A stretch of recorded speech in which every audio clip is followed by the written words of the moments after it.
Mesdames et messieurs, amis téléspectateurs, bonjour, bienvenue sur les antennes de la télévision nationale dans votre émission Zénith sur Colombo de ce vendredi exactement.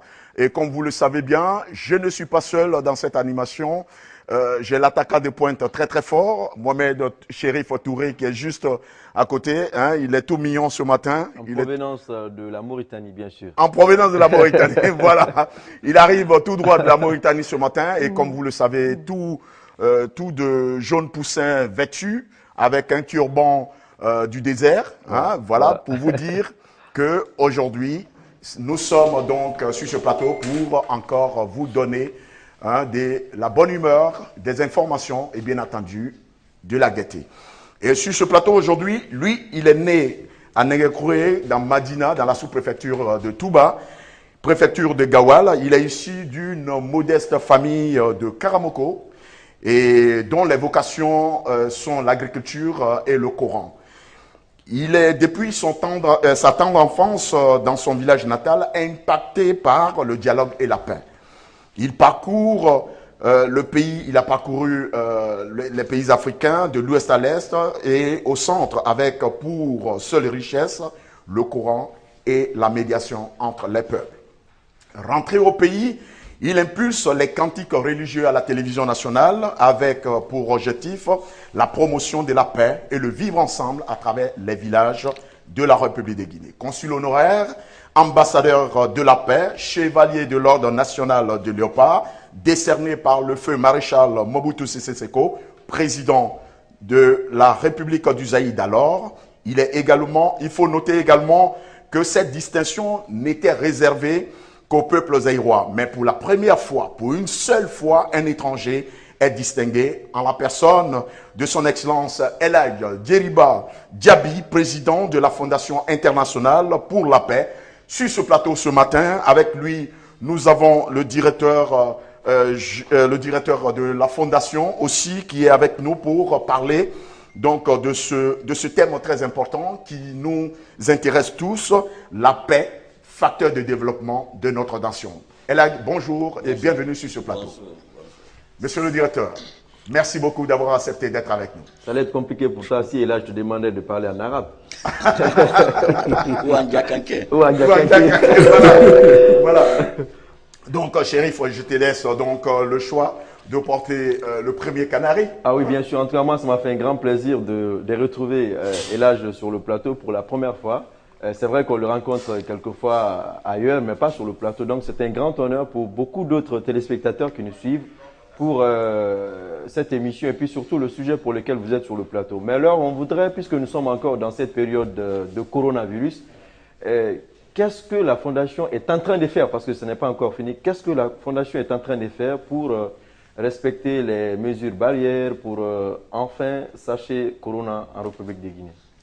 أعوذ بالله من الشيطان الرجيم بسم الله الرحمن الرحيم اللهم صل على سيدنا محمد نبي الأمه وعلى آله وأصحابه وسلم تسليما الحمد لله رب العالمين.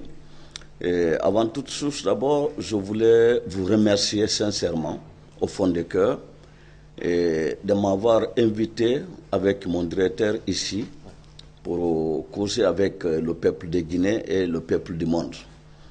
Avant toute chose, je voudrais ici rendre hommage à un ami, à un frère, à un grand homme, grâce à qui je me suis fait connaître à travers la télévision nationale, qui est notre frère regretté El Hadj Bichri Diallo. Que Dieu lui donne le paradis.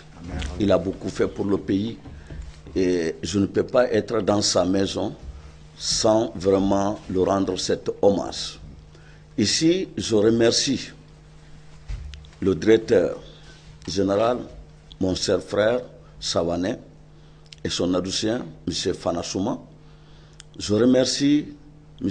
Kaba Kondé, ainsi que mon frère Fodé Silla, Tas, ainsi que tous les autres directeurs, M. Savané, mon fils Aboubakar, ainsi que ma maison qui est le service national de Kibarou, et le service de Allah Akbar.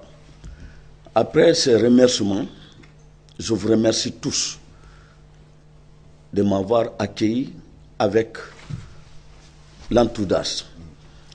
Aujourd'hui, la Guinée, comme tous les autres pays au monde, presque 180 et quelques pays qui sont aujourd'hui confrontés de ce virus, la Guinée, en tant qu'ambassadeur de la paix, qui a une fondation de la paix, nous ne pouvons que se mettre au travail avec la nation pour essayer de faire le mieux que nous pouvons faire pour sauver les vies humaines. Car nous savons tous que le coronavirus est un virus qui n'est pas comme celle de Ebola. Ebola, le temps d'Ebola, nous pouvons réunir des milliers de personnes pour passer la sensibilisation, dire faire attention à Ebola.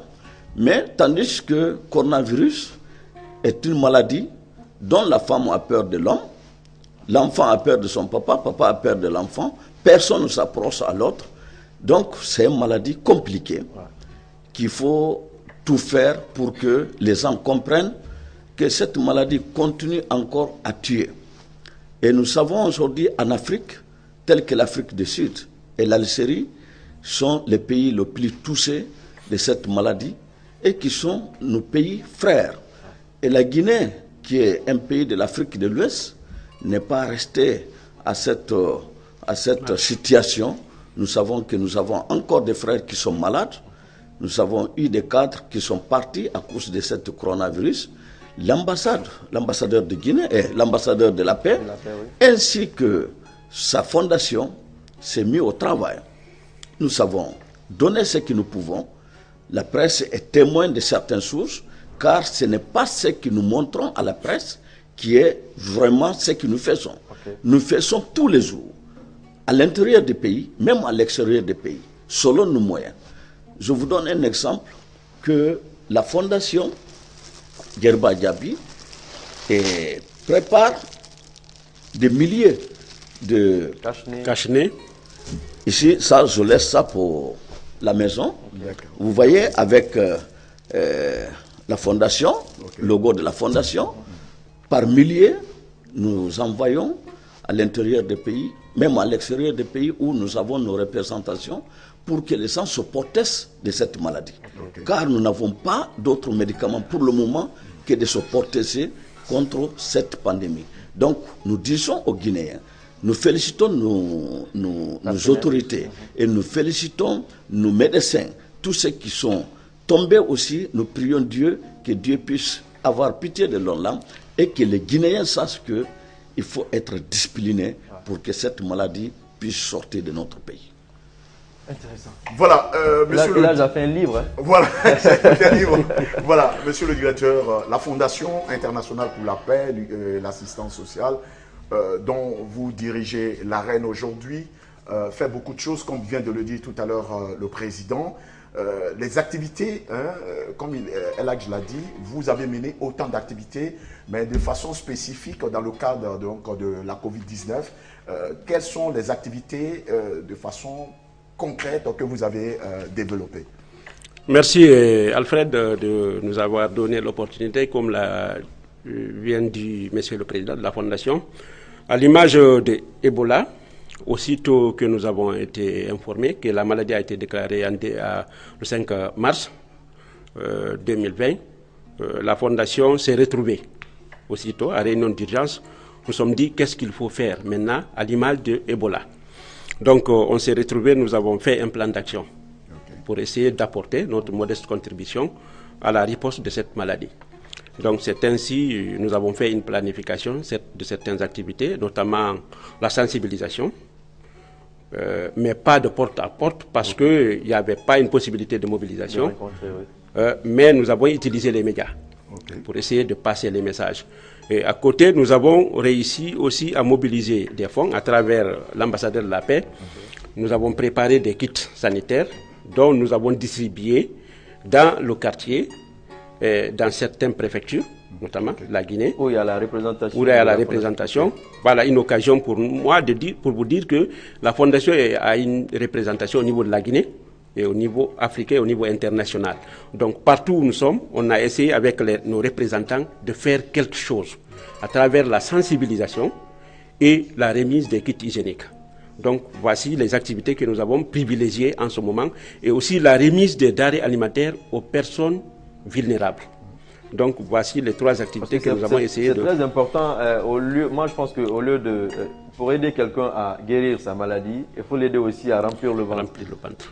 Voilà, donc en fait c'est les 3 activités que nous avons programmées.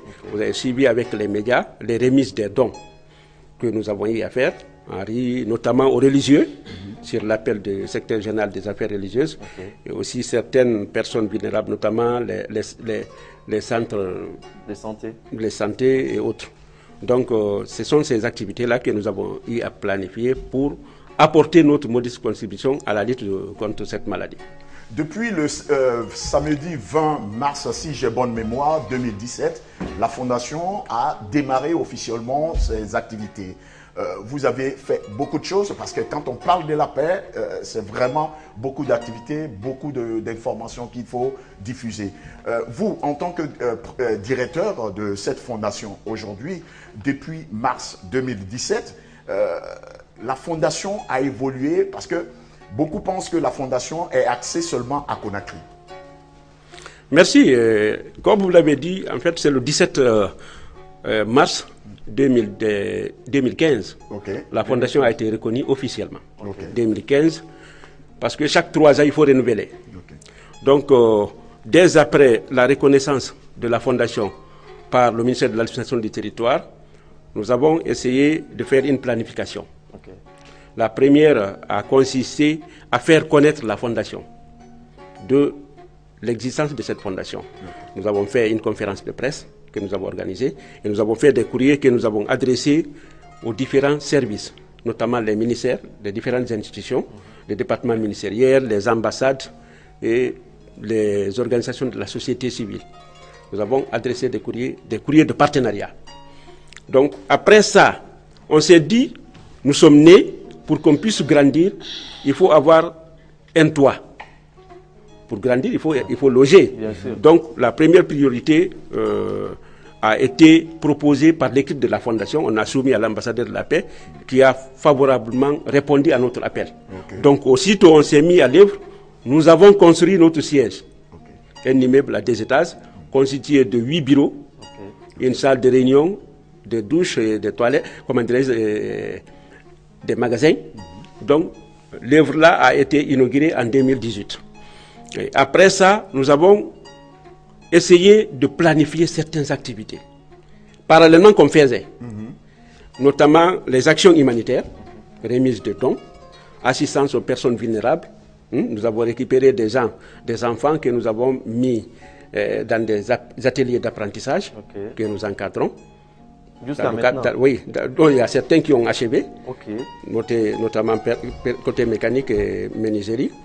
Et aussi, nous avons assisté beaucoup de personnes malades. Oui, il y a eu des gens que la Fondation a accompagnés pour les traitements à l'étranger, dans le cadre des actions humanitaires. Mais il faut noter que ces activités vont avec la promotion de la culture de la paix. Et à chaque fois qu'il y avait la nécessité, nous, la Fondation, on intervenait. Si je prends par exemple la crise qui a opposé l'opposition et la mouvance par rapport à l'organisation des élections communales et communautaires, la Fondation s'est battue vraiment, corps et âme, pour essayer de rapprocher les choses. Nous avons apporté beaucoup par rapport à la décryptation de cette situation. Donc, à la décryptation, nous allons y arriver parce que c'est là où le point d'ancrage que je voulais avoir. Et là, de votre tendre enfance, depuis que vous étiez jeune, vous avez été témoin de plusieurs événements dans le Grand Lac où vous avez vécu. Oui, très bien. Vous savez, là, je n'ai pas connu la Guinée à son jeunesse, puisque quand j'ai quitté le pays, j'étais très petit de moi-même. J'ai vécu tout mon temps à l'étranger. et plus précisément en Afrique centrale. Ok. Alors, pour entrer dans cette aventure de l'Afrique centrale, je voulais préciser ici ce que mon directeur vient de dire. Nous avons beaucoup fait pendant Ebola, permettez-moi, et maintenant, lorsque le directeur dit que nous avons eu à mobiliser les fonds, nous n'avons pas eu à mobiliser les fonds parce que personne ne nous sont venus en aide. Ok. S'il y a un fonds qui a été mis à la service de la fondation, ce fonds vient des fondateurs. Ok. Aucune association, aucun gouvernement, aucun partenaire n'a jamais dit, voilà, aidons la fondation de la paix avec 1 franc. Je le dis devant le caméra, Donc devant tout le monde. fonds propre Donc de ce la sont des fondation. fonds propres Ok. que mon directeur a toujours reçus pour faire face à une situation quelconque dans le pays. Et je suis prêt à continuer tant que je vis et tant que j'ai le moyen. Le jour que je n'aurai pas le moyen, nous allons encore continuer à parler comme ça, que les gens nous écoutent. Donc, El Hadji Yerba Diaby, le temps que j'ai fait en Afrique centrale et en Afrique de l'Ouest, un peu partout, je suis impressionné de certains pays que j'ai visités à l'époque, qui étaient vraiment des paradis avec tous les moyens. C'est-à-dire qui faisaient bon à vivre. Il y avait vraiment la paix. Il y avait vraiment tout ce qu'on peut penser, qu'on peut imaginer. Des moyens de ressources, le manque de dialogue, le manque de justice sociale. J'ai vu ces pays s'effondrer comme un poussin. La paix a été fragilisée et tout a été détruit dans ces pays. En force d'avoir vécu de ces situations, je me dis, c'est des choses que je ne peux jamais souhaiter pour mon pays, ni à un autre pays de l'Afrique. Je me suis dit, qu'est-ce qu'il faut faire? D'abord, pour avoir le moyen, il faut avoir la paix du cœur. Ouais. Si on n'a pas la paix du cœur, même si vous avez des milliards, vous ne pouvez pas dormir tranquillement. Donc, que vous soyez dans la famille, que vous soyez dans le village ou dans votre ville, il faut toujours la paix. Mais quand on dit la paix, quel est l'instrument de la paix? C'est la justice. Ouais. Sans la justice, il n'y a pas la paix. Parce que les gens se sentent filtrés quelque part. Et quand les gens se sentent marginalisés, et qu'on dit, voilà, il y a le forme de racisme ou de communautarisme, automatiquement, la paix est menacée. Je l'ai vécu dans le Grand Lac, où les gens sont ciblés par leur couleur de peau, ou par leur façon de faire, celui-là et ceci, celui-là et cela. On favorise tel, on ne favorise pas tel. À profit de- ouais. Et directement, ça a amené un problème que tout le monde savent, que la région des Grands Lacs a connu même des génocides. Ouais. Donc, s'il y a l'injustice, automatiquement, il faut se dire qu'il y a un problème. La guerre n'est pas Et loin. le problème là, même si ce n'est pas obligatoirement la guerre, mais nous vivons aujourd'hui dans notre pays sans la guerre. Mais on ne peut pas dire aussi qu'il y a la paix. Parce qu'il y a une injustice totale. Il faudrait que le peuple se retrouve ensemble pour dire que voilà, chacun a droit d'avoir ça et chacun a le devoir de faire ça. Quand nous n'avons pas ça dans un pays, que c'est la force qui marche sur le loi, on ne peut pas avancer. Et pour le moment, en Guinée, nous voyons que ça, ce n'est pas la faute du chef de l'État, ce n'est pas la faute du gouvernement, ce n'est pas la faute de l'opposition, mais c'est la faute des peuples guinéens qui refusent de soumettre que voilà, dans notre pays, il faut la loi.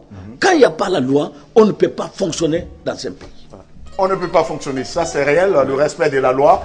Et El Hadj, sur ce plateau, il nous a rejoint donc, lui c'est Papa Griot, le Griot mannequin Papa Diabaté, hein, et donc un artiste émérite qui vit en France et qui joue beaucoup, mais il était venu pour l'album. Et là, je ne peux pas le reconnaître parce qu'en ce moment, il était mince, mais aujourd'hui, il a grossi. Il a grossi, voilà. Donc il a souhaité être sur ce plateau ce matin pour donner aussi des chansons pour la paix. Et tout à l'heure, nous allons l'écouter.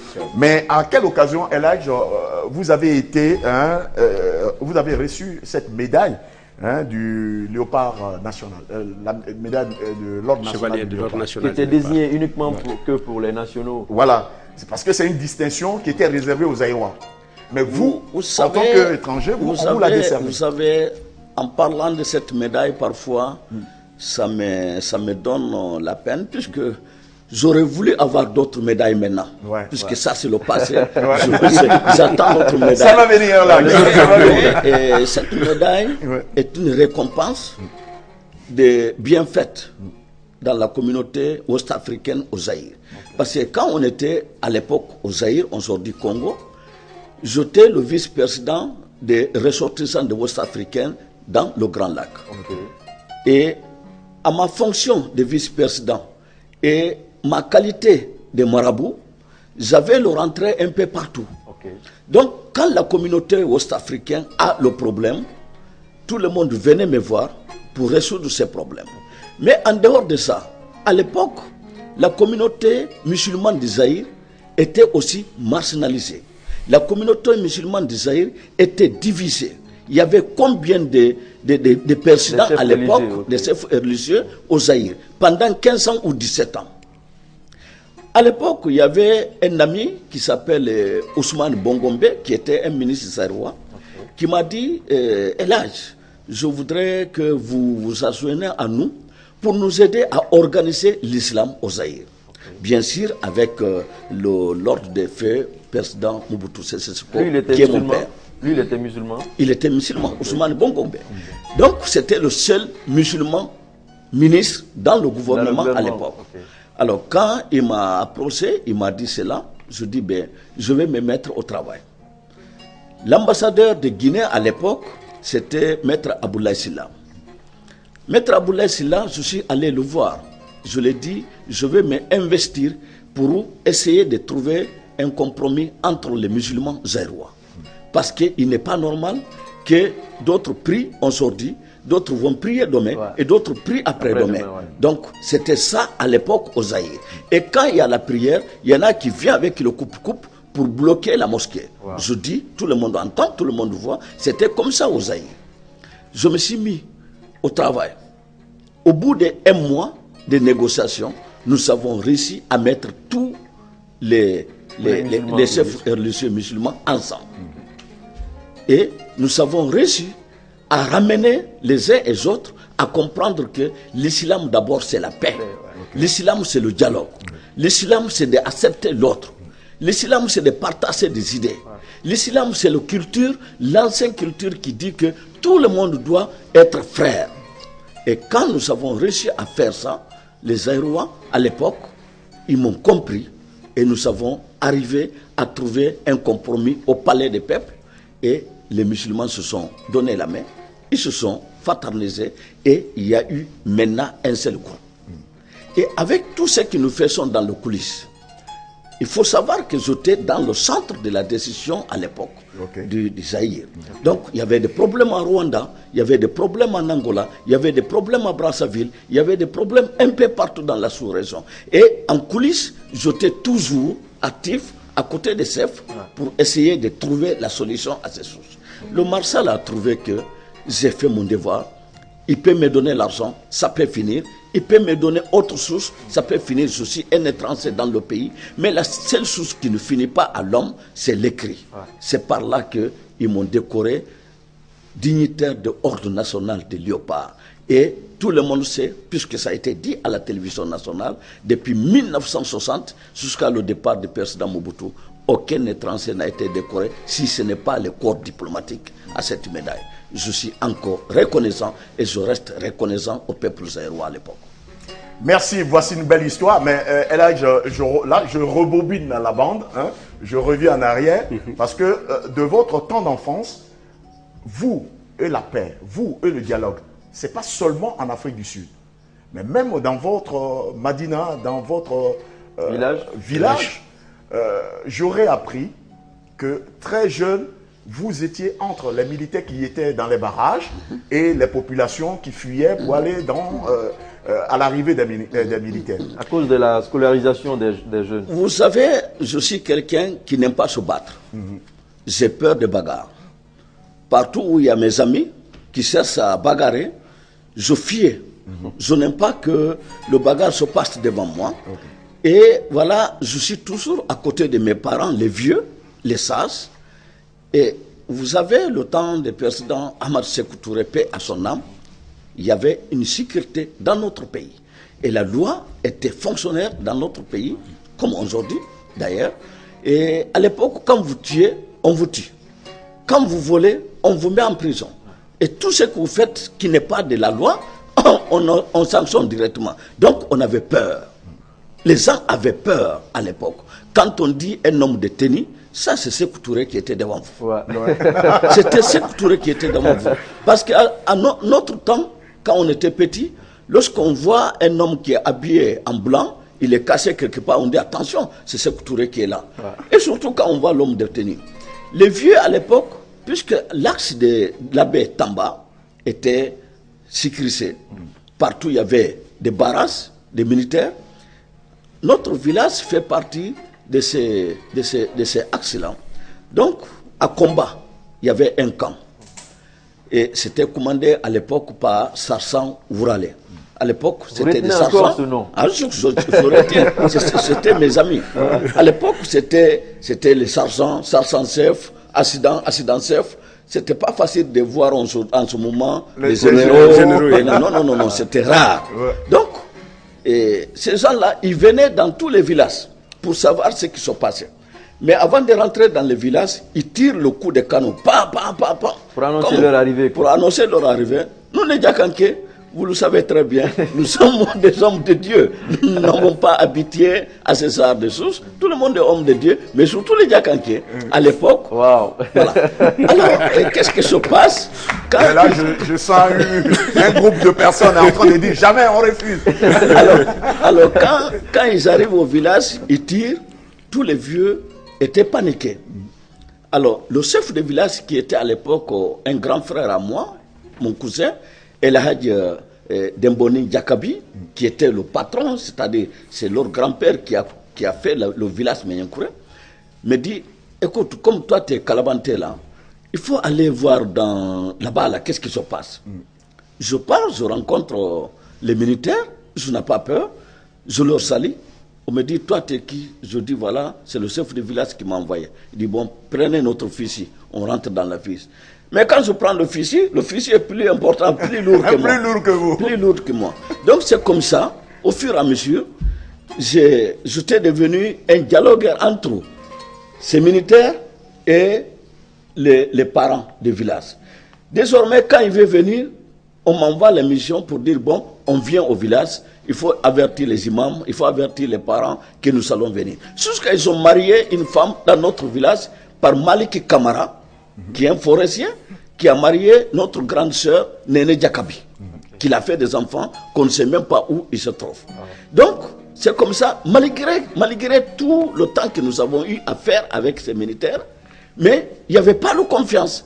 Ils ont marié notre sœur, les parents ont abandonné cette fille, elle est partie définitivement et nous ne l'avons plus revue. Jusqu'à maintenant. Jusqu'à maintenant, nous ne l'avons plus revue. Et nous savons que son mari était à l'époque... oui, un bon forestier un bon forestier. Voilà. Mais qui est parti. Donc, c'est de là que je me suis dit, il est bon d'intervenir quand ça ne va pas.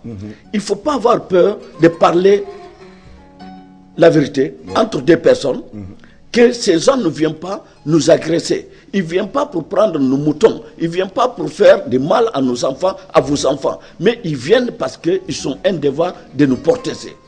Les vieux ont compris. Et c'est ainsi que je me suis inspiré de tout ça. Je dis non, il est bien d'être l'homme de la paix que d'avoir de l'argent sans avoir la paix. Intéressant. La question que je voulais poser à Elhadj, la fondation existe depuis, on a dit, 2015. Hein. Est-ce que la fondation s'est investie dans une médiation qui a été une réussite en Guinée? Oui, mon directeur vient de vous dire, depuis 2015 que la fondation a été mise en place, nous avons fait le tour de Conakry et nous avons fait le tour du pays pour parler de la paix. Et tout le monde m'a vu dans les sièges de ces grands partis, ici. Personne ne mettait l'essence dans mes voitures. La délégation qui m'accompagne, personne ne donne un franc. Ça vient de la fondation, au nom de la fondation, par la poste de la fondateur. Vous avez vu pendant la crise de pétrole ici, je faisais partie des médiateurs. Le médiateur m'a appelé, mon cher frère Eladj Fofana. Donc, ce n'était pas l'État qui mettait l'essence dans mes voitures. C'est moi-même qui conduisais la délégation avec les officiers. Mais on n'a jamais été dit, voilà, mettez un goût d'essence dans la voiture d'Eladj. Donc, tout ça, ça fait partie de la fondation. N'avait même pas besoin de ça aussi. Voilà. J'ai besoin. Qui n'a pas besoin d'être aidé? Tout le monde a besoin d'être aidé. Pourquoi Dieu nous dit, il faut me remercier. Alhamdulillah Rabbil Alamina. Dieu il a besoin de quoi? Mais rien qu'il nous dit merci, c'est quelque chose de bien. Donc, à mon avis, quand on fait quelque chose pour ton pays, chacun a besoin d'être augmenté. Personne ne veut être diminué. Nous avons aujourd'hui le gouvernement, le président de la République, son 1 franc qu'il a là, c'est plus important pour lui que tout ce que la Guinée a. Donc, quand on enlève 1 franc dans ça, ça fait quelque chose de moyen. Et vous avez besoin de remplacer. Donc, on a besoin qu'on nous aide. Mais la Guinée, malheureusement, on n'accorde pas d'importance sur la paix. Ça va venir parce que, Eladj, je suis dans un processus de votre parcours. Vous partez de la petite forêt, vous passez par Bamako, vous rentrez, vous ressortez, vous atterrissez en Afrique centrale, vous recevez le prix de l'Ordre national du Léopard et vous rentrez au pays. Une fois rentré au pays, pourquoi avez-vous choisi de prôner la paix sous toutes ses formes? Parce qu'au lieu de rentrer et s'atteler à faire du commerce, à gagner de l'argent comme tout le monde, mais vous vous êtes dit non, moi je ne ferai pas ça. Malgré que j'ai le courant en main, mais je veux prôner la paix. Je voulais vous dire, mon cher ami, que Eladj n'a jamais été commerçant. Voilà. Je ne suis pas commerçant, je ne suis pas un homme d'affaires. Je suis un marabout. Et je suis fier d'être marabout parce que c'est ça que mon père m'a donné comme métier. Donc, un marabout, d'abord, l'occasion d'un marabout, c'est de presser la vérité. C'est de conseiller les gens. Et c'est de savoir aider les gens. C'est ça le rôle d'un marabout. Donc, un marabout, ce n'est pas seulement faire le gris-gris, les médicaments donnés aux gens. Non. C'est le conseiller. Il conseille les gens. Il éduque les gens. Il enseigne les gens. Il aide les gens. Il informe les gens. Un marabout est un informateur.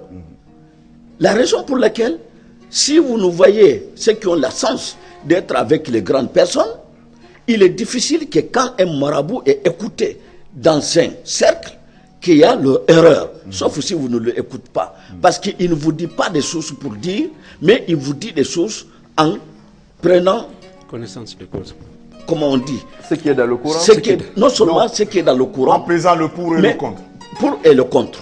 Donc, moi, je suis venu dans mon pays, j'ai vécu en 2001, j'ai vu en 2001, la Guinée était attaquée sur tous les cas de frontières.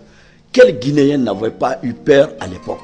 Quel Guinéen n'avait pas eu à travailler, à prier la paix dans notre pays à l'époque?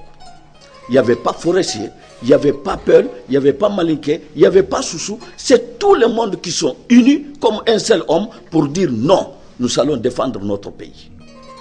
Mais je sais que quand il y a un problème comme ça, il y a toujours le mécontentement quelque part. Et on dit souvent que le roue tourne. Et quand il y a un peu trop de mécontentement, il est sûr qu'un jour, ça peut déborder d'une autre façon. Je dis alors, en venant dans mon pays, depuis 2005, je précise bien, depuis 2005, j'ai dit non, il faut que je essaie de me décaler des autres. Tout ce qui se dit association, tout ce qui se dit ceci et cela, je vais m'œuvrer pour l'unité nationale dans mon pays. À l'époque, les gens disaient, mais qu'est-ce que lui il veut? Les diasporas, quand ils viennent souvent, ils ont un peu d'argent, ils veulent un poste, ils veulent ceci, ils veulent se faire connaître, c'est un Kamarimba, c'est un ceci. J'ai entendu tout, les gens ont dit tout sur moi. Mais puisqu'ils avaient un objectif, je voyais quelque chose à venir. Je dis, je ne me découragerai pas. Je continuerai à mon combat de la paix, parce que les gens vont me rejoindre après, pour dire que non, il a raison. Il avait raison, Et qu'est-ce que je faisais à l'époque? Je partais partout. de Conakry à Koundara, de Conakry à Yomo, je partais partout. Madina Nyanou, Pita, partout. Dans le basse Guinée, moyenne Guinée, haute Guinée, j'ai tout fait. Je n'avais pas de moyens, mais à chaque fois, j'amenais des habits, j'amenais des bouillards, j'amenais des torches, des lampes. Et là, il Morlaï Souma qui est là. Et l'un de mon témoin, parce qu'il m'a toujours accompagné, Alain Bissirou m'a toujours accompagné, Ntobete et son groupe m'ont toujours accompagné. Je partais pour dire aux gens, écoutez, la Guinée, ce n'est pas pour Lansana Conté. La Guinée, ce n'est pas pour Alpha Condé qui est aujourd'hui opposant. La Guinée, ce n'est pas pour Ba Mamadou qui est opposant aujourd'hui. Mais la Guinée, c'est nous. C'est tous les Guinéens. Tous ces hommes-là peuvent avoir le pouvoir et partir un jour. Mais le peuple guinéen adormera et restera. Je dis donc, essayons de nous comprendre qu'on n'amène pas à faire des chouchous, à faire des peuls, à faire des malinqués, à faire des bagas et machins ou à faire des tomates. Guinéens et Guinéens. Partout je partais, c'était comme ça. J'entendais les gens disaient, ah non, c'est le pouvoir qui donne le moyen. Il y a quelqu'un qui m'a même interpellé un jour, il m'a dit, mais elle a dit, tu nous donnes tout ça là. C'est que le général Lansana Conté, vous êtes très d'accord, c'est lui qui vous donne ça. Je dis que Dieu m'entend, que Dieu vous entend, que ça soit fait un jour. Mais moi je sais que tout ce que je donnais, pour avoir la confiance de ces personnalités dans les villages, ça vient de moi. Personne ne me donnait. Mais quand on va vers quelqu'un pour dire, voilà, écoute-moi, il faut que je te parle, il faut que tu comprennes, il faut que tu acceptes, alors que la personne a faim. La personne est mal habillée. Et toi, et tu vas bien habillé. Il va dire, mais celui-là, qu'est-ce qu'il veut de moi? Hein? Lui, il mange là-bas. Moi, je suis ici, je n'ai rien. Il va me dire quoi? Mais quand vous lui donnez quelque chose, son attention va être tirée vers vous. Il va dire, ah, mais attends, je l'écoute. Parce qu'au moins, il a amené un cola avec un respect. Il faudrait que j'essaie de l'avoir et de le comprendre. C'est comme ça que moi, j'ai commencé. Et c'est comme ça que ça fonctionnait. Mais à l'époque, j'avais un poste honorifique qui était le consul honoraire de Guinée en Afrique centrale. Les gens disaient finalement que, ah non, si vous voyez qu'il fait ça, c'est parce qu'il est consul. Les gens n'ont pas compris qu'un consul, honoraire n'avait pas de salaire. Un consul honoraire, c'est lui qui apporte à l'État. C'est lui qui aide les citoyens à l'étranger. Il n'était pas payé. Les gens n'ont pas compris ça. Et moi, je ne suis pas un homme d'affaires. Je dis, bon, si les gens pensent que c'est parce que je suis consul honoraire que je fais ce que je suis en train de faire, j'ai balayé mon tapis. Je dis, bon, je ne suis plus consul honoraire. Vous avez démissionné? J'ai démissionné de mon poste de consul honoraire. Je dis désormais ambassadeur de la paix. Volontaire. Volontaire. Car celui qui est nommé par Dieu est différent et celui qui est nommé par les hommes. Quand les hommes vous nomment, on peut vous enlever. Mais quand Dieu vous nomme pour faire quelque chose, personne ne peut vous enlever. C'est la raison pour laquelle je continue ce que je fais et je continuerai à le faire tant que je vis. Car pour moi, il n'y a rien qui vaut la paix et la justice. Intéressant. Une question. Robert, vous voulez que Elhadj respire un peu d'abord? Voilà, on va laisser respirer Elhadj un peu. D'accord. On va donner donc la parole, hein, la parole avec la chorale hein, à notre...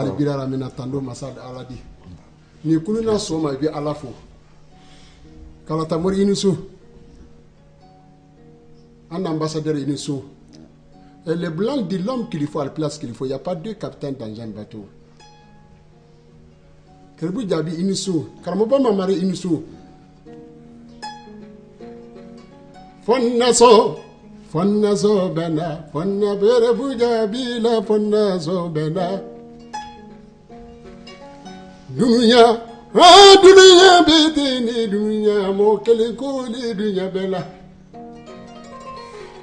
Sulu ah Muridi kala nisu ifara na makojona ni makonyo mandana karabo mama mari nisu kafara dunia kana dunia tane dunia makana iba sanke meke dunia kana masakele tele tu dunia ba dobe kasabe ni urala afara makojona dunia makana lakina janyo magwila martiki ni janyo magwila amiriki janyo magwila mala dunia la iba sanke meke dunia ke iba sanke meke dunia ke do ba fo ka madurike mo ne kala ni su dunia ah dunia bidini dunia mo kelen ko ni dunia bela mon turu salerma Monturu Salerima. Suru, Carabella Marinurella, Murade Kalanisu, Taka Alaye, Kafu Alaye, Alimudulaji, Alapira Mina, Carabama Marinura, what is the Villa Marine, Canafu, Kiribadi. Nyama, nyama, nyama. Fimbi duna nyama de koro, nyama te duna fimbi koro. Fimbi duna nyama de koro, nyama te duna fimbi. Merci beaucoup.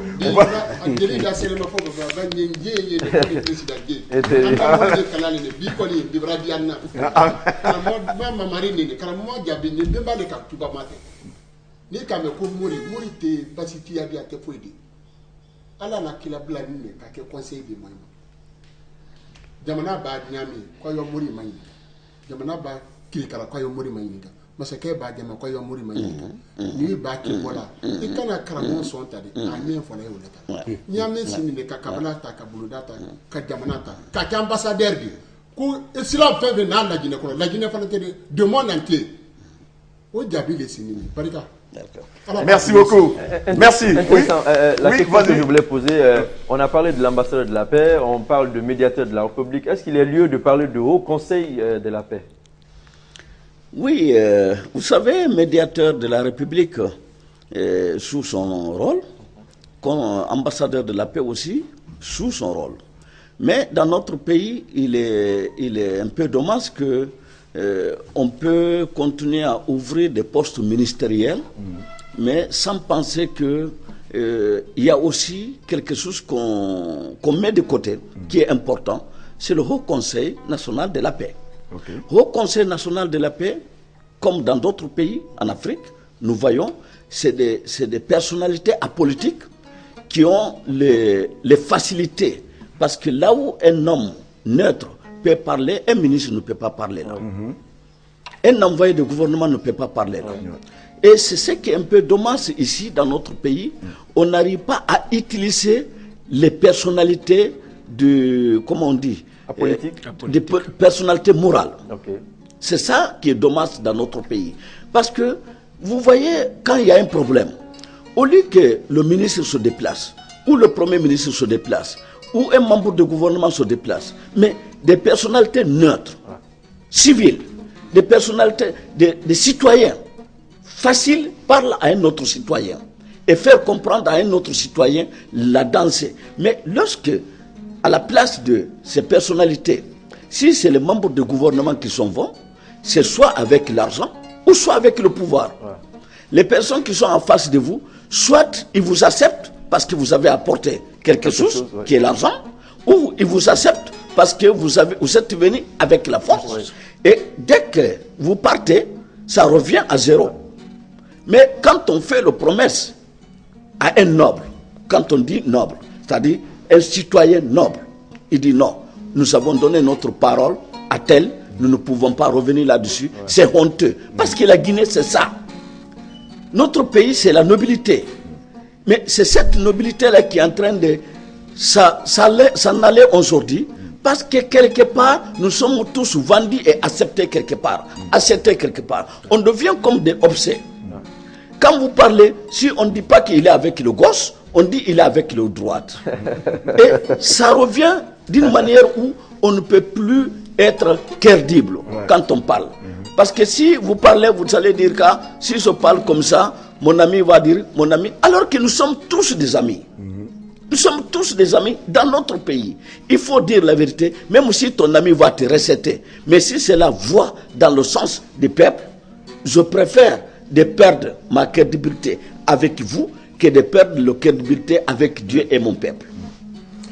Voilà, vous êtes vraiment la voix autorisée aujourd'hui parce que vous avez œuvré pour la paix. Il est vrai que en République de Guinée, nous n'avons pas connu de guerre et on n'en connaîtra pas. Ça, nous touchons du bois.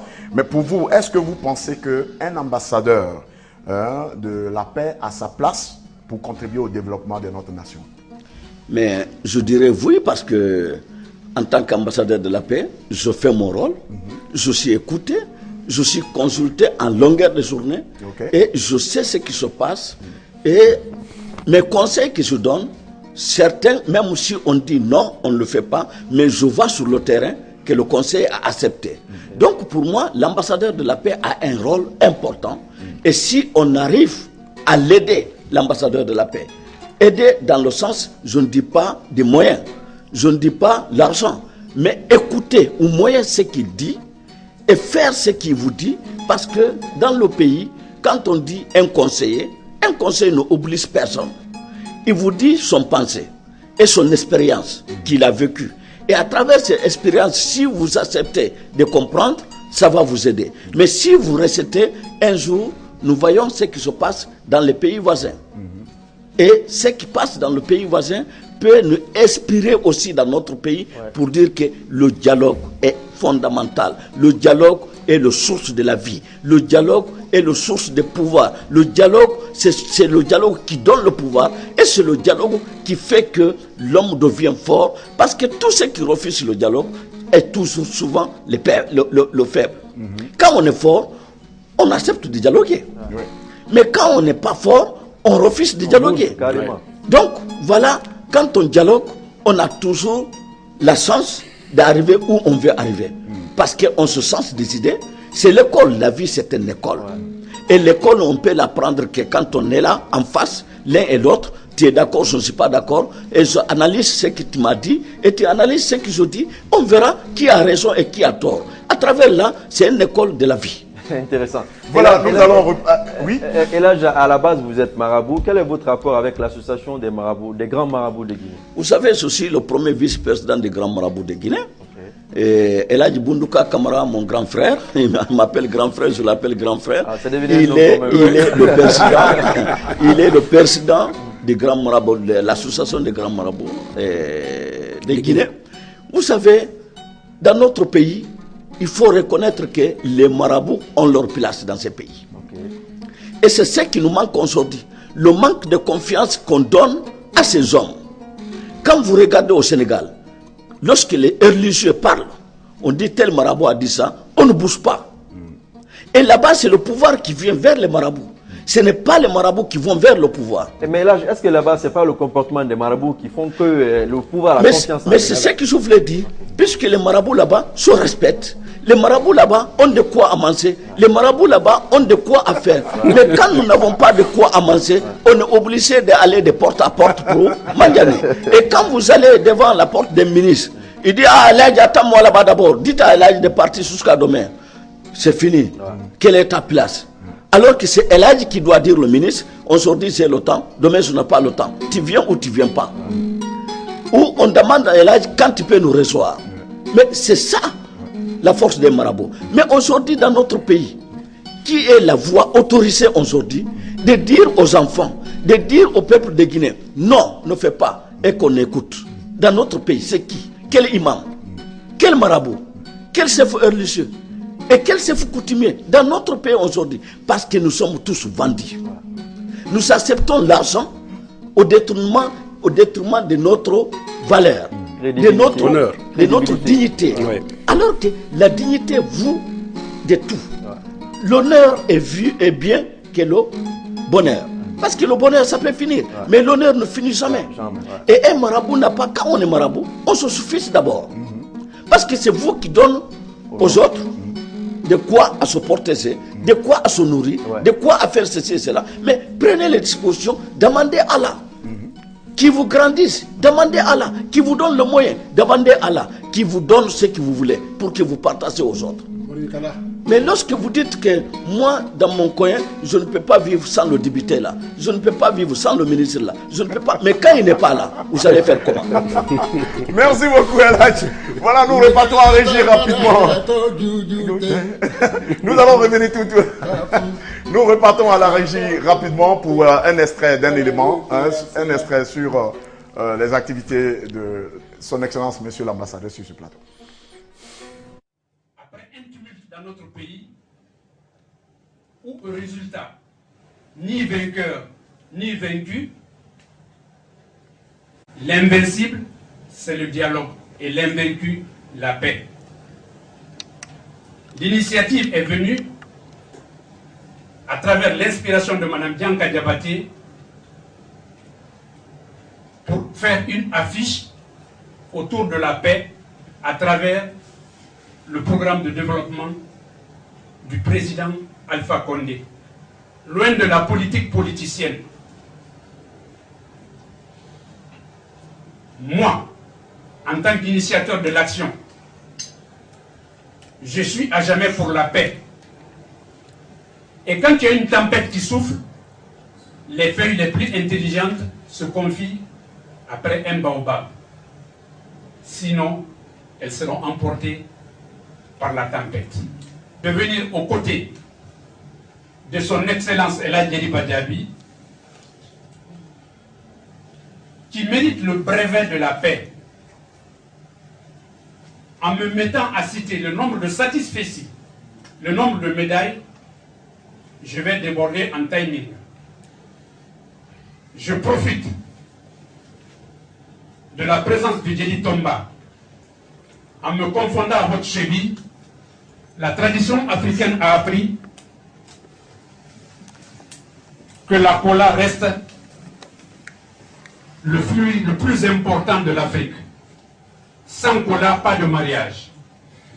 Sans cola, pas de naissance. Pas de baptême. Sans cola, pas de respect mutuel. Madame Dianka Diabaté et famille, sous mon initiative, avons pratiqué la tradition en venant vers vous les Djeli Tomba, symboliquement vous remettre ces colas symboliques, afin de témoigner d'avance que cet homme qui a pour option la paix, qui a opté pour la paix, reste et demeure le protégé de toute la presse présente et tout Guinéen attendant que sans la paix, il n'y a pas de développement. Merci, mesdames. Il est très difficile de parler devant les érudits. Mais je vais dire 3 mots seulement.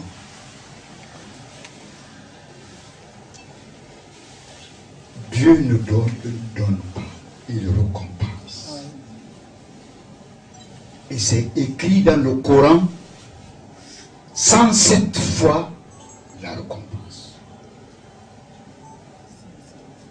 Le paradis pour ceux qui ont cru et qui ont fait de bonnes œuvres. L'enfer pour ceux qui n'ont pas cru et qui ont fait de mauvaises œuvres. Je voudrais profiter de cette occasion pour parler de quelque chose à toutes les Guinéennes et Guinéens.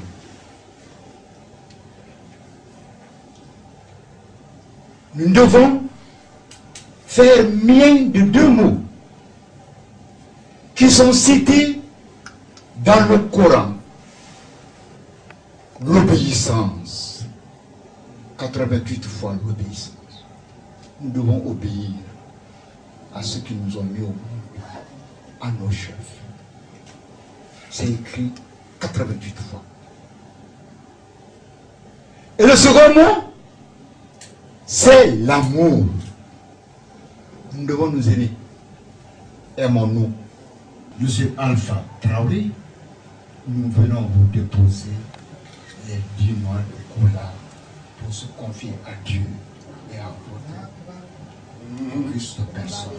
Que Dieu vous protège et vous assiste dans votre mission.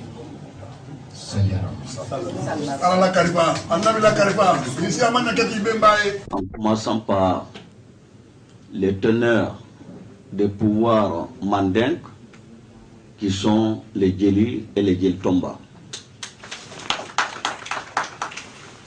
Merci d'être là. On n'est pas surpris. Je sais qu'à chaque fois que nous avons besoin de vous, vous avez choisi la paix et vous allez toujours vous rendre à la maison de la paix. Car dans notre pays, la seule maison commune de la paix, c'est celle qui est là. Grâce à vous, je vous dis merci. Madame Dianka, je suis très content.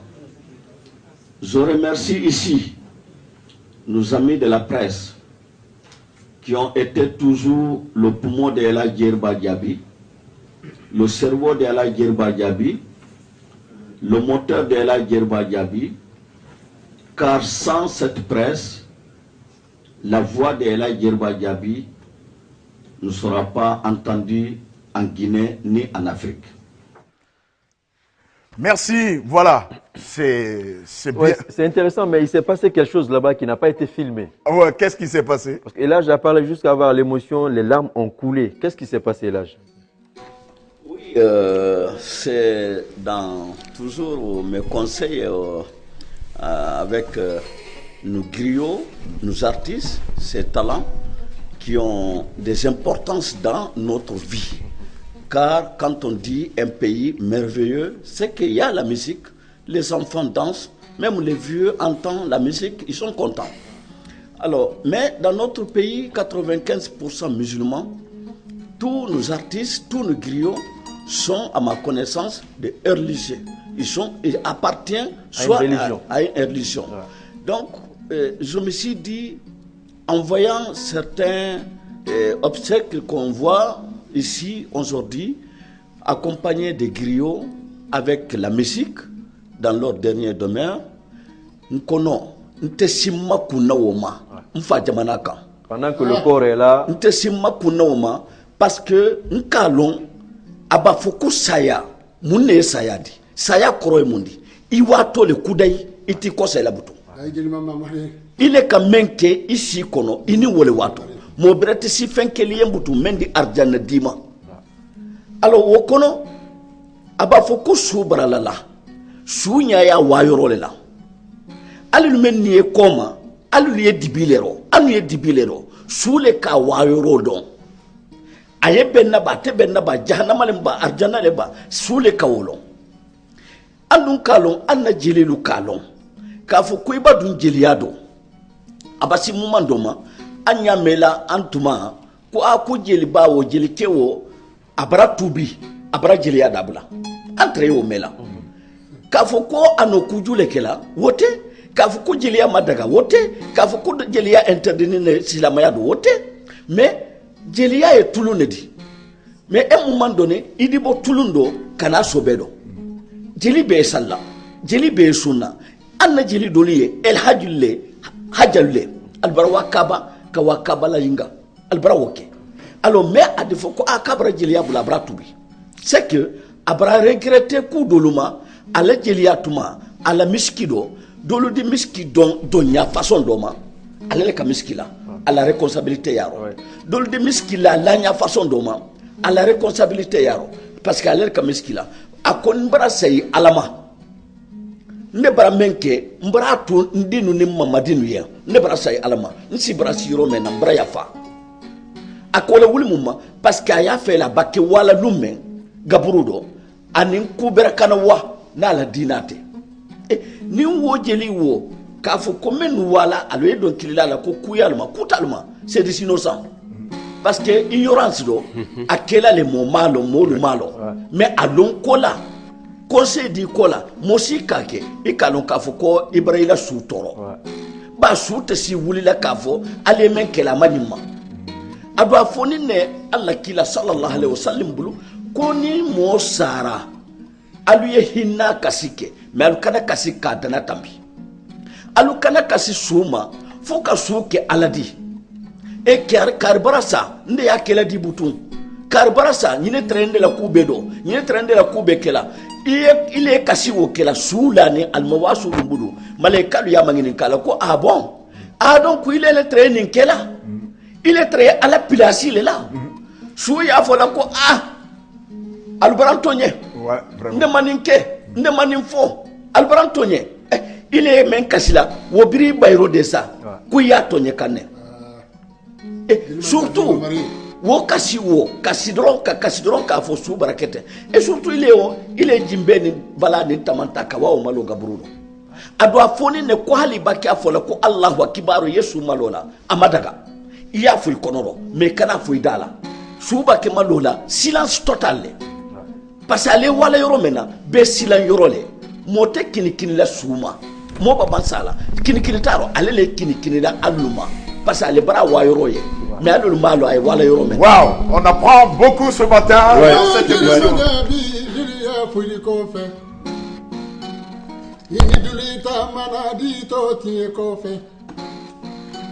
Ay beje mo ko mena di to juju te makuju te imabara di ta to alama ten so yamani alla ni karatela ta to juju te. Merci. Intéressant.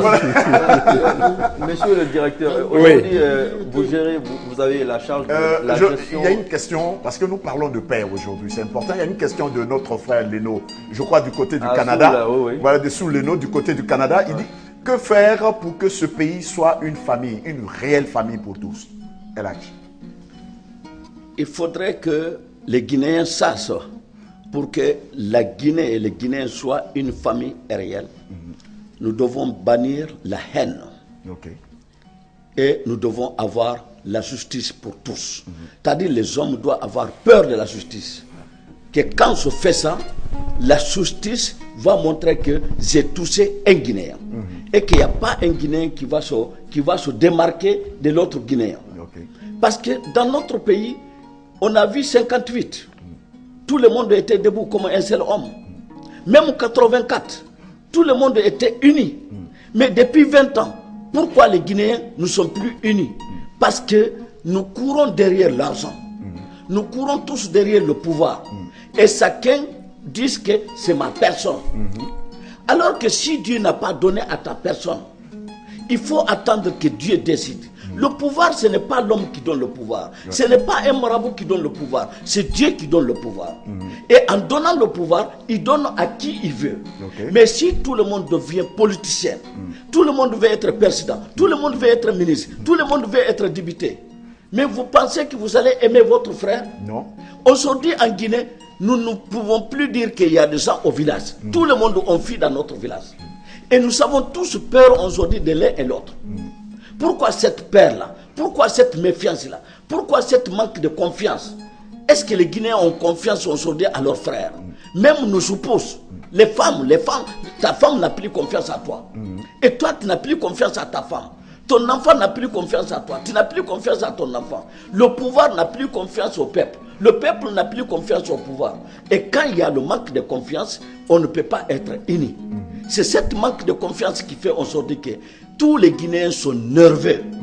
Nous sommes tous nerveux, l'un est contre l'autre. Même quand vous sortez aujourd'hui dans la rue, dans la circulation, vous ne connaissez personne. Ils vont vous agresser pour rien. Même contre les faits de signalisation, on est contre ça.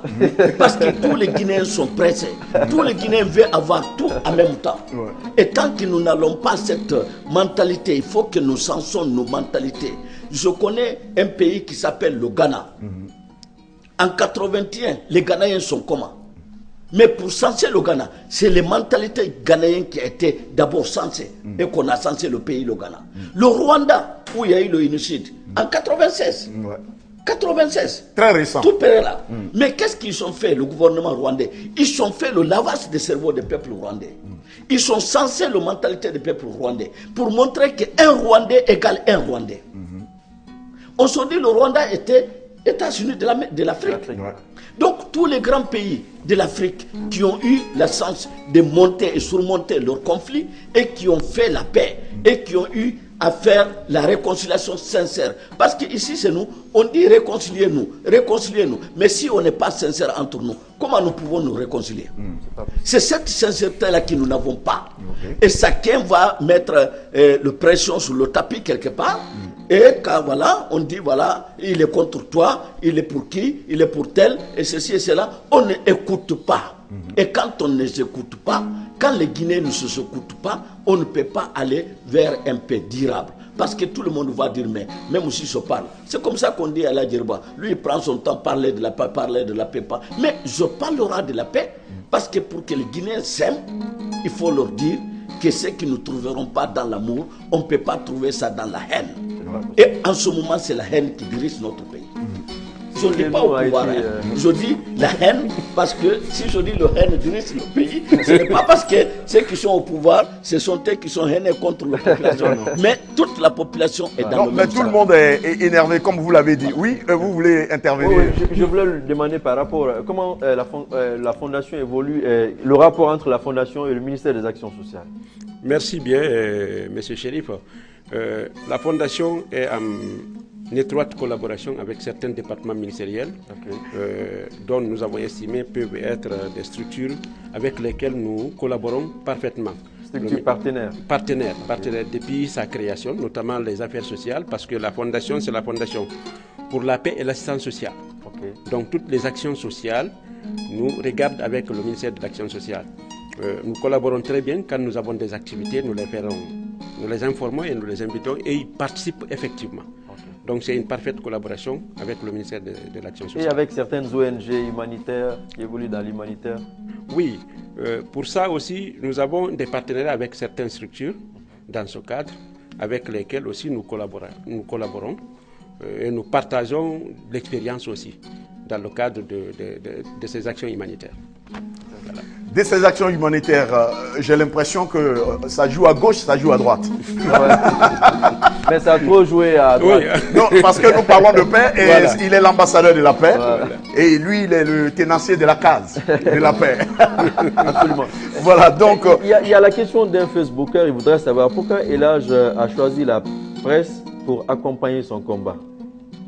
Pourquoi avoir choisi la presse pour accompagner son combat? Pour moi, sans la presse, il n'y a pas un État. Sans la presse, il n'y a pas un peuple libre. Sans la presse, on ne peut pas faire la charité. Sans la presse, il faut informer.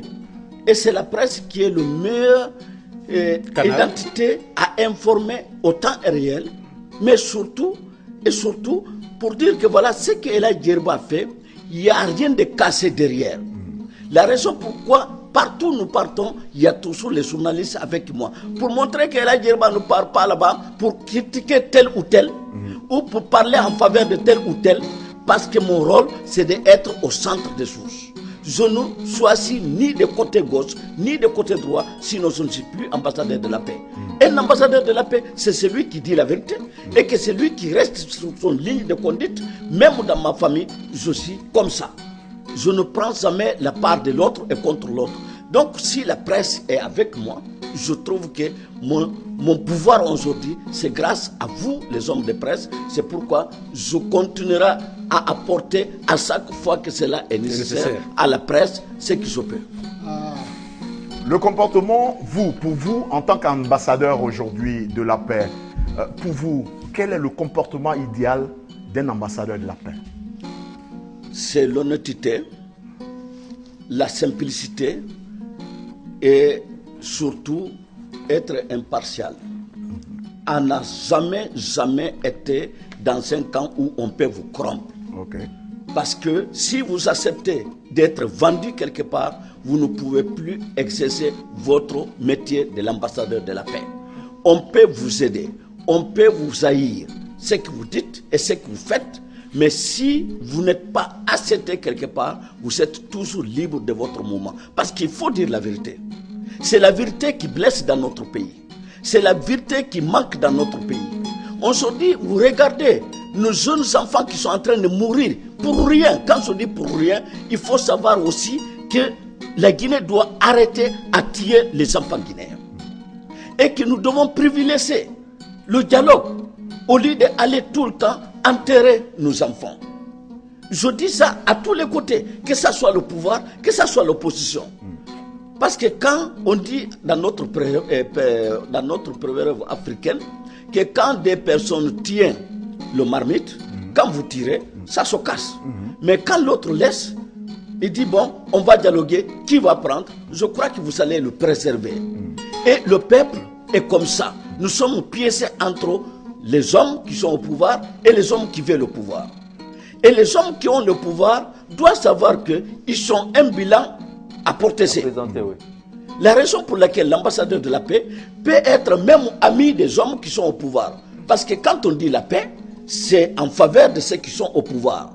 Parce que c'est votre bilan qu'on va protéger. Ceux qui veulent le pouvoir veulent gâter le bilan. Qu'on dit que ce qui a été fait est mal, est mauvais. Et ceux qui veulent le pouvoir disent que voilà, vous avez mal fait. Et nous, on est là pour dire voilà, entendons-nous. Faisons la paix. Et sans la paix, nous ne pouvons pas avancer. On n'a jamais vu un pays qui est merveilleusement construit dans le désordre. On n'a jamais vu un pays qui on dit que ah, le pays là, ah non, Libye était comment? Tout le monde connaît la Libye. C'était le paradis de l'Afrique. Est-ce qu'aujourd'hui, Libye, on peut dire développement?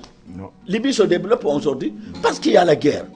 Le pays est divisé. Je connais la Somalie. J'ai connu Sheikh Bari. Avant qu'on la lève pour venir au Nigeria, j'étais à Somalie. À Somalie, à l'époque, c'était un paradis. Mais aujourd'hui, le Somalie, rare des personnes qui vont dire que je prends le visa pour aller à Somalie. Alors, pourquoi alors, notre pays, nous ne pouvons pas dialoguer et faire l'économie de la population guinéenne, ces jeunes qui sont aujourd'hui en train de mourir, ce sont des grands de demain. Mais leurs parents sont en train de leur perdre. La République est en train de perdre ses enfants. Est-ce qu'il est normal que chaque fois, la Guinée, on est content, il faut tuer. On est fâché, il faut tuer. Et ça devient l'adresse de la Guinée. Quel qu'en soit, il faut que le sang verse pour que la Guinée et le nom sortent. Mais nous allons où? Il faut que cela s'arrête. Il faut que cela s'arrête. Nous sommes pratiquement à la fin, oui. Mes deux dernières questions. Quel est votre rapport avec le président de la République? Ensuite, vous êtes le vice-président de l'association des grands marabouts. Est-ce que vous parlez trop de la paix dans votre association? Mais mon rapport avec le président de la République, il va bien. Il n'y a aucun problème. Parce que c'est mon patron. Okay. Je travaille pour lui, je viens de vous dire. Un ambassadeur de la paix, c'est lui qui parle de la paix, doit être en bonne collaboration avec tous les chefs. Que vous soyez en position, que vous soyez au pouvoir. Parce que vous, vous êtes là, neutre, au centre. Donc, si le président de la République n'aime pas qu'on parle de la paix, il allait dire, mais dites à ces messieurs, à ces petites personnes-là, que je ne veux plus les écouter. N'est-ce pas? Donc, tout va bien. Tout va bien entre moi et le président de la République. Et je lui souhaite bonne fête d'ailleurs. Merci beaucoup. Merci. Nous sommes à la fin, on me fait des grands signes. Merci, Excellence, Monsieur l'ambassadeur El Hadj Djeliba Diaby, d'avoir accepté d'être avec nous sur ce plateau, le directeur de la Fondation, merci. Oui, bien. Nous allons laisser donc la part belle à notre mannequin du jour pour nous accompagner pour la fin de cette émission.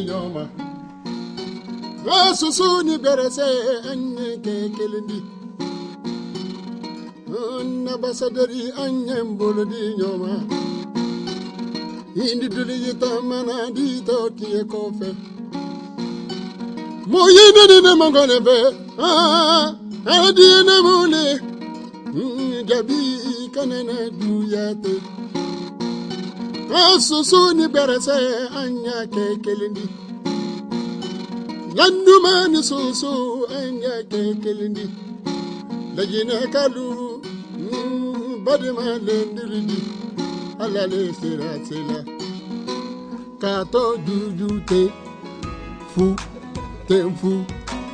kato juju te alale.